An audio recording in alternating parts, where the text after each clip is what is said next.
வாங்க இப்போ நாங்கள் தோசை சாப்பிட்றவங்கள்ட்ட ஒரு ஃபீட்பேக் கேட்போம் எப்படின்னு சொல்லி. தோசைகள் எப்படி ஆகிட்டு செஞ்சு முடிச்சுட்டாரு, அவ்வளோக்கு எல்லாம் பிஸியாக பிஸ்னஸ் போயிடுச்சு அப்படின்னு சொன்னால் நீங்கள் தோசை சாப்பிட்றவங்க ஒரு ஃபீட்பேக் கொடுத்தாங்க. இப்போ சொல்லுங்க பாப்போம், உங்களோட தோசை எப்படி இருந்துச்சு? நந்தூஸ் ரெஸ்டாரண்ட்ல தோசை எப்படி இருந்துச்சு? என்ன மாதிரி?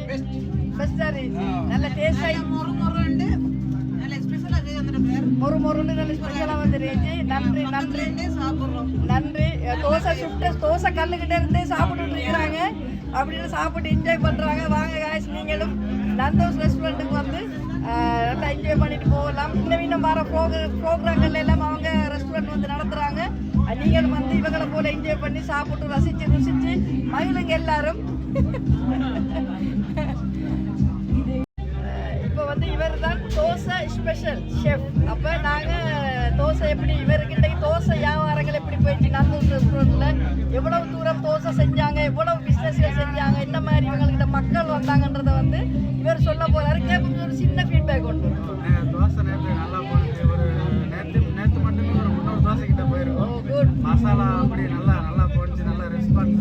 எல்லாருமே தோசை நல்லா இருக்குன்னு சொல்லிட்டு நேற்று வந்தவங்க இன்னைக்கு கேட்டுக்கிட்டே இருந்தாங்க. நான் போட்டுக்கிட்டே இருக்கேன். ரொம்ப நல்லா போயிருக்கு. சந்தோஷம்.